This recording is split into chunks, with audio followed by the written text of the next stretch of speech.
Madame, Monsieur, bonsoir et bienvenue à ce nouvel épisode dans notre série rétrospective 2024 et que nous consacrons aujourd'hui au soft power marocain.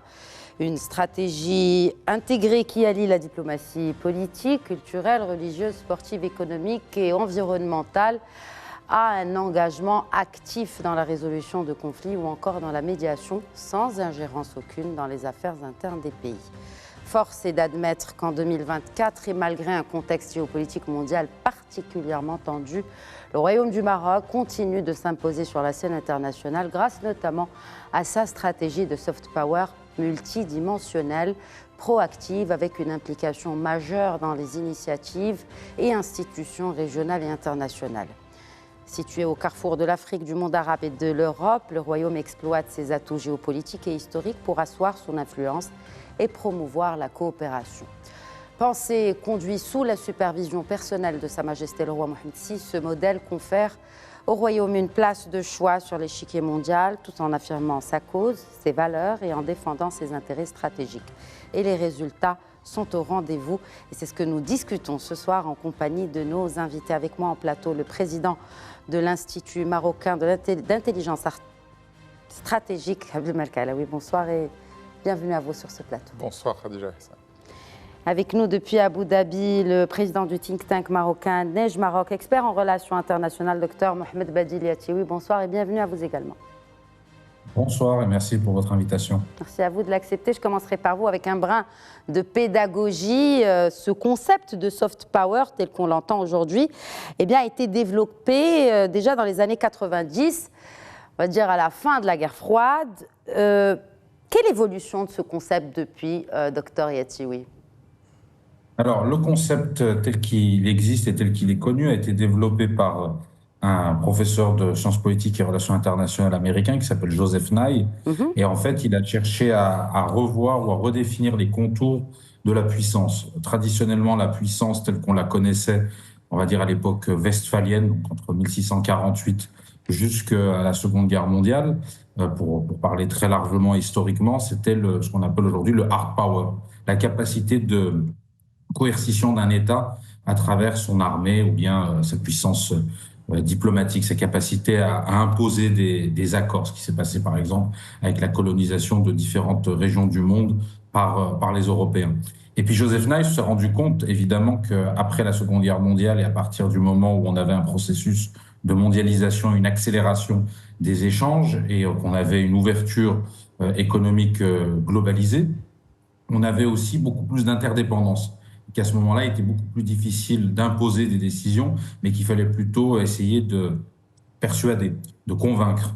Et pour les Américains, ça a été une évolution assez conséquente, puisque malgré la puissance nucléaire, malgré le fait d'avoir la première armée du monde, ils se sont rendus compte qu'ils pouvaient perdre à la fois la guerre du Vietnam, avoir un peu plus tard des problèmes, on l'a vu avec les talibans en Afghanistan, et donc il fallait, même la situation irakienne que vous connaissez très bien tous les deux, et en fait il y avait cette nécessité d'arriver à trouver une autre manière de faire la puissance, donc la puissance douce, le soft power. Et donc là, à partir de ce moment-là, c'est la conviction, la persuasion, et donc à s'appuyer sur la culture, sur l'économie, sur les nouvelles technologies, dans le cas des États-Unis, par exemple.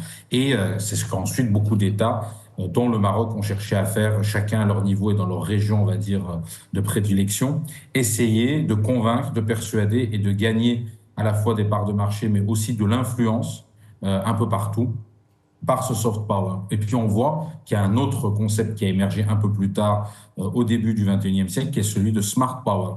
Donc c'est la combinaison des deux, c'est-à-dire que les pays qui ont la capacité à la fois d'avoir le hard power et le soft power se placent comme on va dire des pays qui sont des pays incontournables sur le plan international. Et c'est ce qu'essaye de faire le Maroc, puisque sa stratégie de soft power depuis maintenant 25 ans est très bien huilée, très bien élaborée, et principalement en Afrique. Et maintenant, le Maroc, évidemment, cherche à élargir et à se poser en acteur incontournable. Et il y a aussi cette volonté de développer, c'est un autre sujet, mais juste je le précise, celui de l'industrie de défense, par exemple, qui est un élément central porté par le souverain, qui est une vraie ambition. Ça serait le smart power, la volonté de conjuguer le soft power qui est déjà très bien établi, dont on va parler, avec à l'avenir une puissance militaire et une forme d'indépendance et d'autonomie stratégique un jour. à plusieurs égards. Et si on parle des États-Unis comme berceau de ce soft power, cela ne nous étonne pas de voir que les États-Unis continuent d'être au sommet du Global Index ou du Global Soft Power Index. Et le Maroc a gagné plusieurs places dans ce classement Abdelmalek Alaoui, 5 pour être exact en 2024. Selon vous, quels sont les événements marquants qui ont permis au Maroc d'étendre davantage son influence ces dernières années? Je pense qu'il faut revenir au cœur de ce qu'est la doctrine Mohamed VI en matière de projection de puissance. Dès son accession sur le trône en 1999, Sa Majesté le Roi a établi une conviction forte qui est que la projection de puissance est consubstantielle de la puissance. L'éditorialiste à ce moment-là du Los Angeles Times pose une question qui est une question très intéressante. Est-ce que le Maroc est en train finalement de boxer dans une catégorie qui n'est pas la sienne ? Est-ce qu'il n'est pas en train d'aller sur des combats qui sont trop gros pour lui, pour lesquels il n'a ni les industries fossiles, ni la capacité financière, ni la capacité militaire de pouvoir mener ce type de combat? Et le pari, le style, la doctrine, et je dirais même le corpus idéologique de Sa Majesté le Roi, c'est de dire nous ne nous interdisons rien dans les couloirs qui sont les couloirs que nous maîtrisons. Et si on regarde les 25 dernières années, cette année 2024, elle est particulièrement emblématique parce qu'il y a des choses qui relèvent du symbolique et il y a des éléments qui relèvent d'éléments tout à fait concrets.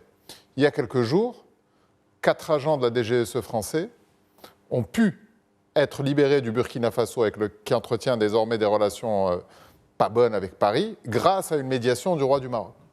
Comment est-ce qu'on en est arrivé là ?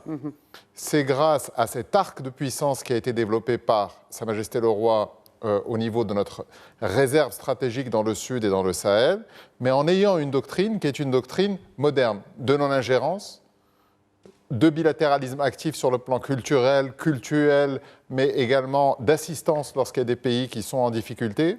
Et donc, c'est cette position de médiation qui est devenue un arc pivot pour le Maroc et qui lui a permis de gagner un certain nombre de places. Et donc, je dirais qu'à beaucoup d'égards, 2024, c'est un résumé de l'action des 25 dernières années. Il y a cette séquence diplomatique très importante avec l'ancienne puissance coloniale qui, finalement, soutient l'intégrité territoriale du Maroc. Il y a un raffermissement des liens avec l'Espagne. Et puis, il y a toute cette action, vous savez, pour laquelle on dit que toutes les victoires seront secrètes et toutes les défaites seront publiques. Mais dans le domaine du renseignement, le Maroc a eu beaucoup de victoires, peut-être même beaucoup plus que ce qui est dit dans les médias, mais ça devient une monnaie d'échange très précieuse quand on veut faire de la projection de puissance. Et en parlant de puissance, j'aimerais bien avoir votre perspective, Dr Yatioui, sur le soft power vu de l'étranger et vu aussi par les Marocains résidant à l'étranger, puisque vous représentez les deux. Oui, alors, pour répondre à votre question, il y a 2 questions. Concernant les MRE, il y a un véritable motif de fierté et une prise de conscience, en fait, de ce soft power marocain qui a été très bien décrit par M. Alaoui, qui est en fait un soft power qui se base sur à la fois la non-ingérence et cette capacité à être persuasif et convaincant. Et c'est une fierté pour les MRE, où qu'ils soient. J'ai vécu sur différents continents et dans différents pays. À chaque fois, en discutant avec d'autres Marocains, c'était toujours un motif de fierté sur les 10-15 dernières années. Et ça, c'est quelque chose de très positif, puisque l'image même du Maroc a changé auprès des MRE. Et c'est un motif de fierté, comme je l'ai dit.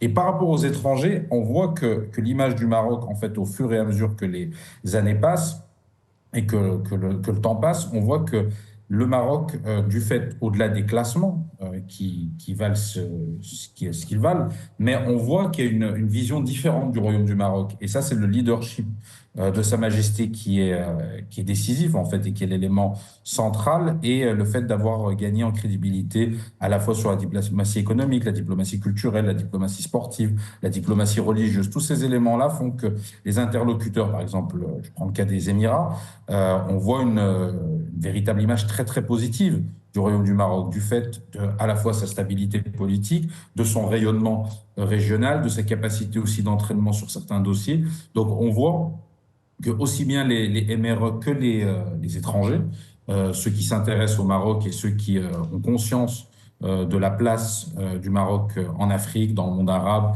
et plus largement sur la scène politique internationale, cette crédibilité en fait ne fait qu'avancer et ne fait que s'affirmer jour après jour, j'ai envie de dire. Et ça, c'est très positif et ça démontre aussi qu'il y a tout un travail qui a été fait sur 25 ans et qui a porté ses fruits.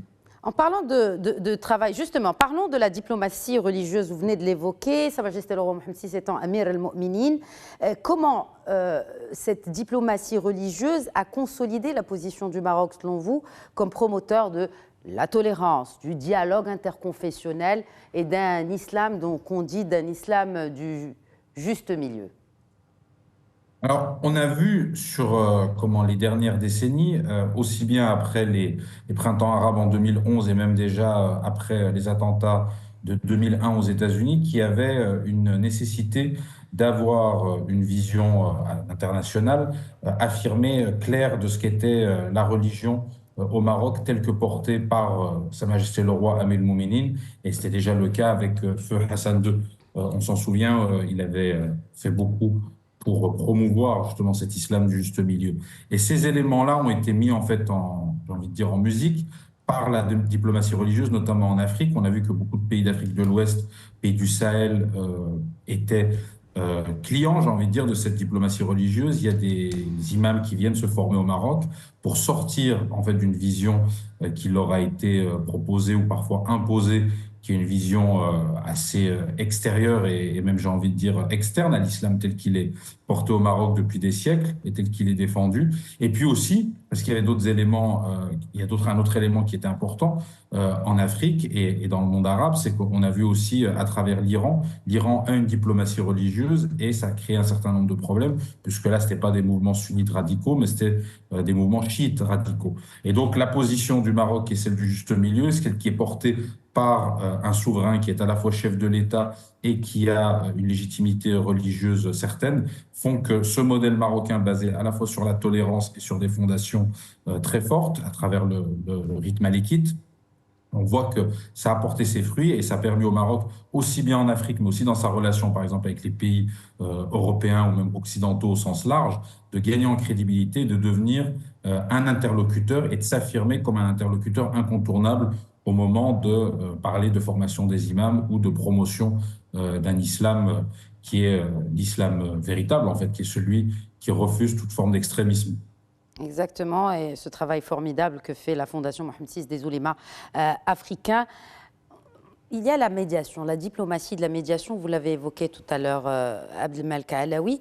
Qu'en est-il de ce qui se passe au Moyen-Orient et puis l'année 2024 qui a aussi ancré l'efficacité de la discrétion de l'action marocaine, notamment en portant aide aux populations gazaouis et de cette manière aussi inédite? Je pense que c'est aussi un révélateur de style de gouvernement. Le soft power au Maroc, il est dans le précaré régalien du chef de l'État. Quand vous voyez les différents secteurs dans lesquels le Maroc se projette à l'international, c'est la diplomatie. Et le ministre des Affaires étrangères est par essence un ministre régalien, ce n'est pas un ministre qui est issu d'un parti politique. C'est les services de sécurité, les services de force, le ministère de l'Intérieur qui sont aussi dans le domaine du régalien. C'est le ministère des Affaires islamiques qui est également dans le précaré du souverain, qui est à la fois leader spirituel et leader temporel. Et sur la question du Moyen-Orient, c'est là où se révèle aussi la différence de style entre Feu Sa Majesté Hassan II et Sa Majesté le roi Mohammed VI. Feu Sa Majesté Hassan II était un très grand communicant. Et il aimait ces grands raouts internationaux, et on a eu le sommet arabe à Casablanca, il aimait réunir ses pairs, il aimait être avec eux, et il aimait projeter des éléments conceptuels sur lesquels se construisaient ces discussions au Moyen-Orient, et en même temps, il articulait l'influence du Maroc dans les discussions avec Israël, la visite de Shimon Peres à Ifran dans les années 80. Et donc le Maroc a toujours été fidèle à cette doctrine. Sa Majesté Mohammed VI, c'est beaucoup plus une diplomatie par ombre chinoise et par ombre portée. Donc les actions, lorsque le Maroc a été le seul pays à pouvoir acheminer par voie terrestre des vivres aux populations de Gaza, mais également le travail de fond de toute l'année, qui est la réhabilitation et la reconstruction de Jérusalem, en sa qualité de président du comité Al-Quds. Donc, Au Moyen-Orient, le Maroc est absolument central. Nos partenaires du Moyen-Orient, d'ailleurs, maintenant, joignent le geste à la parole. Le Qatar, cette année, a voulu faire de cette année l'année du Maroc au Qatar, avec un certain nombre d'activités. Les Émirats également ont signé, en présence des 2 chefs d'État en décembre dernier, ce grand pacte stratégique qui va ouvrir la voie à des investissements importants des 2 pays. Donc il y a une modification de cette centralité du Maroc au niveau de la médiation, mais avec une constante qui est que le Maroc soutient la solution à 2 États et soutient surtout le peuple palestinien. Comment, justement, la présence du Maroc, de Marocaines et de Marocains dans les instances internationales contribue au rayonnement de ce soft power, à l'ancrage finalement de ce soft power ou sur l'échiquier mondial? C'est probablement l'un des parents pauvres de notre stratégie de soft power. Aujourd'hui, la présence de hauts fonctionnaires internationaux marocains dans les instances multilatérales ou bilatérales, elle est vraiment réduite. On connaît quelques noms. Il y a Fethallah Sijilmassi qui est directeur général exécutif de l'Union africaine. Mais mis à part cela, il n'y a pas de grands bastions internationaux qui soient tenus par les Marocains. Conseil des droits de l'homme, quand même. Alors, c'est une présidence. On parle pas. Moi, je parle de position permanente au sein de ces institutions. Mais on a eu Omar Kbaj, qui est actuellement conseiller de Sa Majesté, qui a été président de la Banque africaine de développement. Il y a un certain nombre de positions à aller chercher. Mais il faut dire aussi que notre banc des remplaçants est plutôt réduit.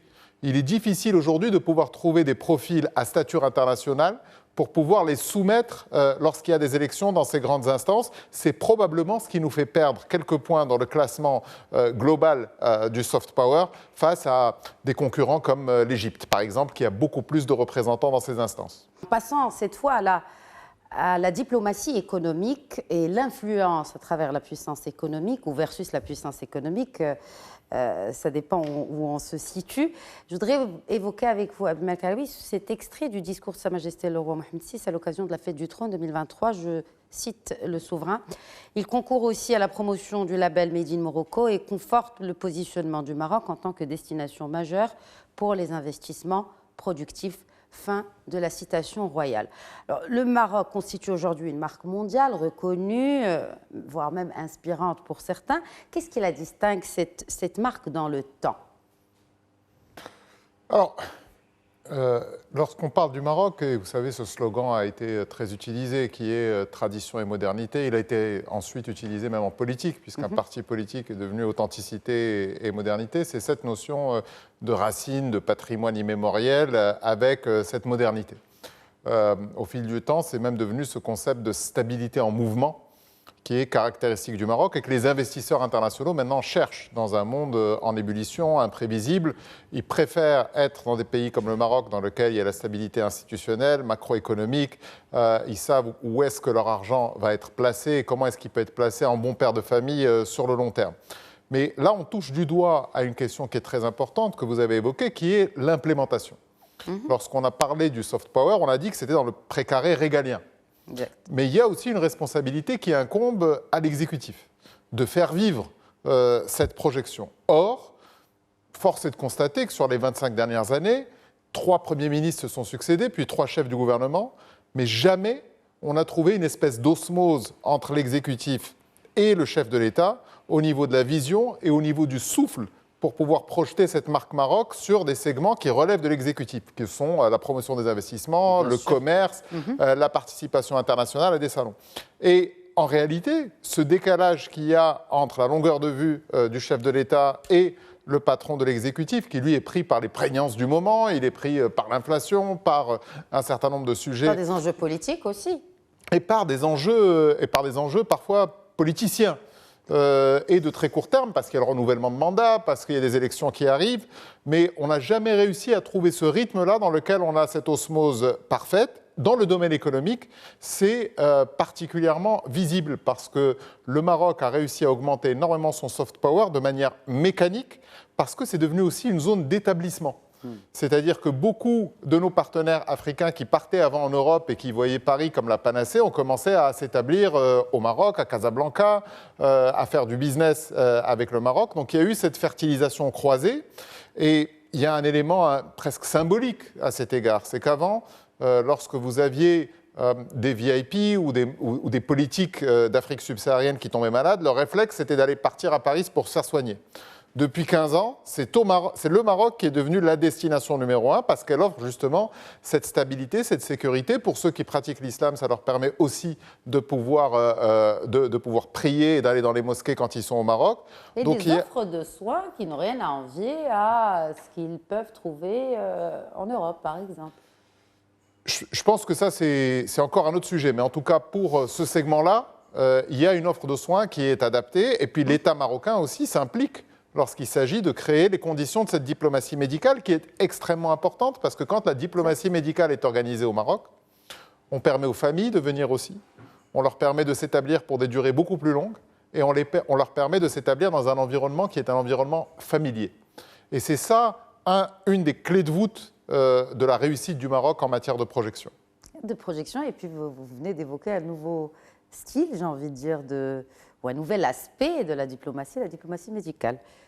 C'est la première fois que j'entends ce concept. Les statistiques sont imbattables. Hein.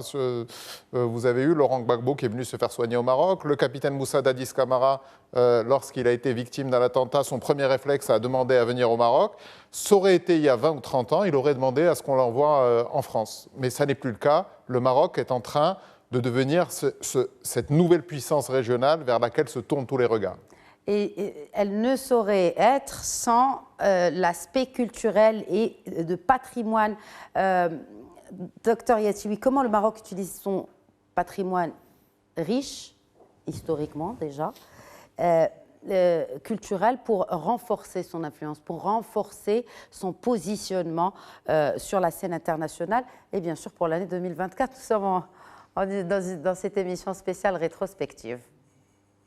Il y a plusieurs éléments quand on parle de la diplomatie culturelle. Il y a à la fois la relation entre la diplomatie culturelle et le tourisme, qui attire beaucoup de gens du fait, comme vous l'avez très bien dit, de la profondeur historique du royaume et de sa diversité aussi, de par sa géographie, la diversité entre les régions et les villes qui existent d'un point de vue architectural et d'un point de vue du patrimoine. Il y a un autre élément qui est le patrimoine immatériel, qui est quelque chose aussi d'important sur lequel le Maroc essaye et continue de développer tout un tas de politiques publiques, d'éléments, puisque Sa Majesté le Roi, il y a plusieurs années déjà, là, on avait parlé lors d'un discours assez fameux, assez célèbre.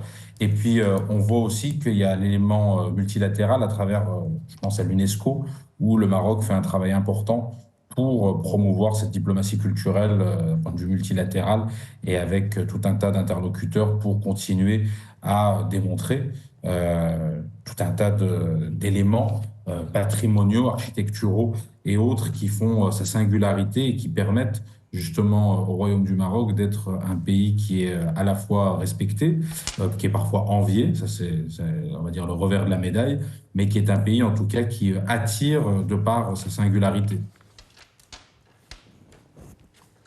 Dernière question. Nous sommes à l'aune ou à l'aube de 2025. Quels sont les défis qui se dressent à présent pour ce soft power marocain, Abdelmalek Alaoui? Il va falloir justement travailler à la corrélation d'une meilleure coordination entre l'action de l'exécutif. Et ça va être compliqué en 2025 parce qu'il reste 15 mois avant qu'il y ait de nouvelles élections. Donc il va y avoir cette tentation pour le gouvernement d'orienter son action vers des éléments qui vont lui donner un retour sur investissement électoral. Et donc, il faudra remettre en corrélation ces éléments-là pour pouvoir trouver de la profondeur de champ au niveau de la projection du Maroc à l'international. Ça veut dire une participation plus active dans les grands événements internationaux qui vont avoir lieu cette année. Et puis, nous allons avoir 2 moments totems en fin de l'année. Il va y avoir les 70 ans de l'indépendance du Maroc, le cinquantenaire de la Marche verte. Ces moments de grande commémoration sont aussi des moments où une nation millénaire comme le Maroc se retrouve et permet de retrouver du sens sur les prochaines décennies à venir. Il faudra que tous les Marocains s'emparent de ces sujets qui sont très très importants pour pouvoir également non seulement gérer le présent, mais aussi dessiner l'avenir. Mot de la fin, Mohamed Badili Yatioui, justement sur les défis, comment vous voyez le soft power marocain en 2025? Alors, il y a des défis économiques importants du fait de la fragmentation, on va dire, du monde et de la complexité de la mondialisation qui est en train de franchir une nouvelle étape. Et le Maroc, justement, a un rôle assez particulier à jouer en tant que hub entre la partie, on va dire, nord et la partie sud, entre l'Europe et l'Afrique, entre les Amériques et l'Afrique. Et je pense que là, on a l'un des véritables, on va dire, challenges pour le royaume de continuer à se positionner, d'attirer des capitaux et aussi de promouvoir ces différents projets structurants comme le port de Dakhla. Et je pense aussi à l'initiative dont j'ai parlé, portée et défendue par Sa Majesté le Roi, qui est l'initiative Atlantique, qui est un véritable projet ambitieux et qui, si il arrive à ses fins, permettra au Maroc évidemment de gagner très certainement des places au sein du classement que vous avez évoqué en début d'émission concernant le soft power. Exact, le classement de soft power. Et puis, il y a un aspect qu'on n'a pas malheureusement eu l'occasion d'évoquer aujourd'hui, c'est la diplomatie technologique et de la science. Et là, on a vraiment à faire, il reste à faire le défi aussi technologique. Voilà, c'est ainsi que prend fin cet épisode spécial rétrospective 2024. Nous avons dédié au soft power. Je voudrais réitérer mes remerciements à mes invités. Abdel Malkaoui, encore une fois, merci beaucoup d'avoir enrichi ce débat ce soir. Merci à vous également, Dr Yatioui. Merci beaucoup. Voilà, c'est la fin de cette émission. Très bonne soirée.